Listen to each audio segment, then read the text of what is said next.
So in this lecture, we will discuss the Latin maxim elegans contraria non est audiendus. So this particular maxim we will discuss in this particular lecture. The meaning of this maxim we will discuss, as well as the applicability of this particular maxim we will discuss in this particular lecture. So the very meaning of this particular maxim is, he is not be heard who allege things contradictory to each other. Suppose if the person is mentioning the things which are contradictory to each other, then he will not be heard before the court of law.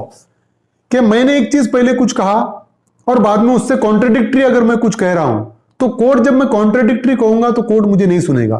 तो ये maxim का मतलब ही यही है कि मैंने कहा पहले कि हाँ ऐसी चीज है और बाद में मैं कह रहा हूं कि ऐसा नहीं है, तो कोर्ट दोबारा मुझे नहीं सुनेगा. कॉन्ट्रडिक्टरी ऑलरेडी मैंने एक फैक्ट कोर्ट के सामने लेकर आया हूं, उससे कॉन्ट्रडिक्टरी, उससे उलट मैं अगर कहूंगा तो कोर्ट मुझे नहीं सुनेगा. यही मतलब है इस मैक्सिम का. This is the principle of good faith, that the person cannot be allowed to testify hot and cold at a different time about the same event. The event is the same. The person has already mentioned something about that particular event, and if he is making a contradictory statement regarding the same event, then he will not be heard before the court of law. समझ रहे हो? Event एक ही है, वो event से related already उसने एक चीज कोर्ट के सामने बता दिया है. अब वापस से वही इवेंट को लेकर जो पहले चीज बताया था उससे कॉन्ट्रडिक्टरी, अगर उससे उलट कुछ बताएगा तो कोर्ट उसे नहीं सुनेगा. कोर्ट उसे नहीं सुनेगा. ऑलरेडी उसने एक चीज बता दी है, कॉन्ट्रडिक्टरी वो नहीं बोल सकता है. मैक्सिम यही कहती है, एलिगेंस कॉन्ट्रैरिया नॉन एस्ट ऑडियंडस. तो हॉट एंड कोल्ड एक जगह नहीं हो सकता है. पहले कोल्ड फिर हॉट, कॉन्ट्रडिक्टरी है, court will not here, court will not here, court नहीं सुनेगा उसको. This maxim is having a base of principle of estoppel. So in the Indian Evidence Act section 115 mention the principle of estoppel. के principal of estoppel कि अगर already कोई person ने कोई चीज कोर्ट के सामने मेंशन कर दी है, उससे कॉन्ट्रडिक्टरी वो नहीं बोलेगा. एक पर्टिकुलर पर्सन ने कहा कि हाँ ये एक्ट हुआ जब मैं वहां पर मौजूद था, तो वो स्पॉट पे था पहले उसने बोला और बाद में कह रहा है कि मैं नहीं था, कॉन्ट्रडिक्टरी कह रहा है, तो प्रिंसिपल ऑफ estoppel लागू होगा. कोर्ट बोलेगा दोबारा जो कॉन्ट्रडिक्टरी स्टेटमेंट दिखा वो रिलीवेंट नहीं होगा, उसको कोर्ट सुनेगा नहीं. तो ये मैक्सिम में प्रिंसिपल ऑफ estoppel का बेस ये मैक्सिम में ही है. देखिए, the contradiction in statement gives benefit to the opposite party in cross examination. Suppose मैंने पहले कुछ कहा, बाद में उससे कॉन्ट्रडिक्टरी कह रहा हूं, तो ये क्या होगा कि ये जो कॉन्ट्रडिक्शन है ये अपोजिट पार्टी को सपोर्ट करेगा क्रॉस एग्जामिनेशन में, क्योंकि वो तो बेनिफिट लेगा.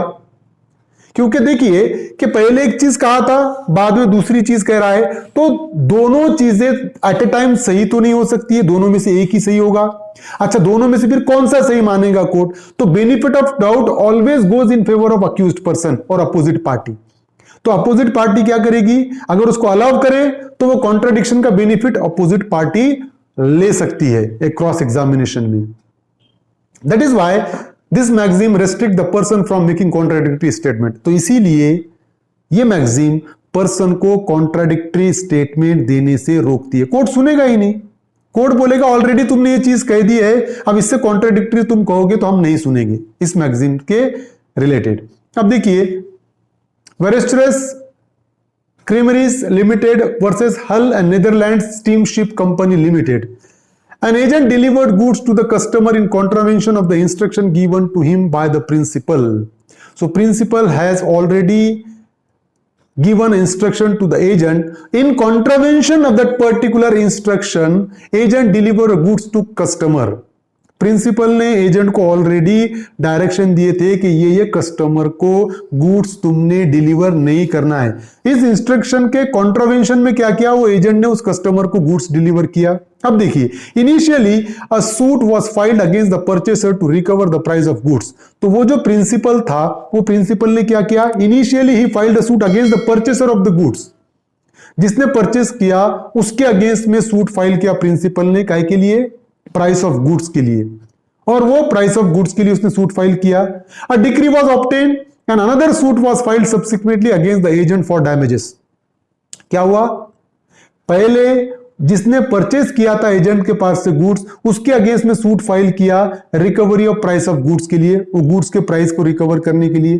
कोर्ट ने उस परचेसर को डायरेक्शन दिया कि प्रिंसिपल को तुमने इतना इतना अमाउंट देना है गुड्स का, वो डिक्री तो उसने ले लिया, वो कोर्ट के जजमेंट से पैसा भी मिल गया। सब्सिक्वेंटली क्या किया प्रिंसिपल ने, उसके एजेंट के अगेंस्ट में सूट फाइल किया डैमेजेस के लिए कि तूने मेरे इंस्ट्रक्शन का उल्लंघन किया, और उसने डैमेजेस के लिए सूट फाइल किया। अब क्या होगा, It held that when on the same facts a person has the right to claim one of two reliefs and with full knowledge he elects to claim one and obtains it, it is not open to him go back on his election and claim the alternative relief। तो यहां पर court ने specifically mention किया कि एक ही fact पे जब person के पास दो रिलीफ अवेलेबल है, जैसा कि इस केस में प्रिंसिपल परचेसर के अगेंस्ट में सूट फाइल कर सकता था, दूसरा एजेंट के अगेंस्ट में डैमेजेस के लिए सूट फाइल कर सकता था, दो थे। और अगर पर्सन ने वॉलंटरीली फुल नॉलेज के साथ क्या किया, वो प्रिंसिपल ने परचेसर के अगेंस्ट में सूट फाइल किया और गुड्स का अमाउंट रिकवर किया। तो कोर्ट ने यह कहा यहां पर कि जब दो रेमेडी अवेलेबल है और एक फुल नॉलेज के साथ अगर पर्सन रेमेडी चूज करता है, इलेक्ट करता है, तो बाद में वापस से वो अपने इलेक्शन पे बैक नहीं जा सकता और दूसरी रेमेडी वो क्लेम नहीं कर सकता। यहां पर क्या हो गया, कोर्ट ने उसको सुना ही नहीं। कोर्ट ने ऑलरेडी बोला कि तुमको ऑलरेडी परचेसर ने नुकसान भरपाई दे दी है, अब तुम उस एजेंट के अगेंस्ट में सूट फाइल नहीं कर सकते। तो ये क्या है, ये कोर्ट ने अप्लाई किया इस मैक्सिम को, allegans contraria non est audiendus। So this maxim has been applied by this particular court. So this is a particular explanation of maxim. I hope you understand this maxim. If you understand, please subscribe my channel, hit the notification button, hit the like button, and share this video with your friends. Thank you very much.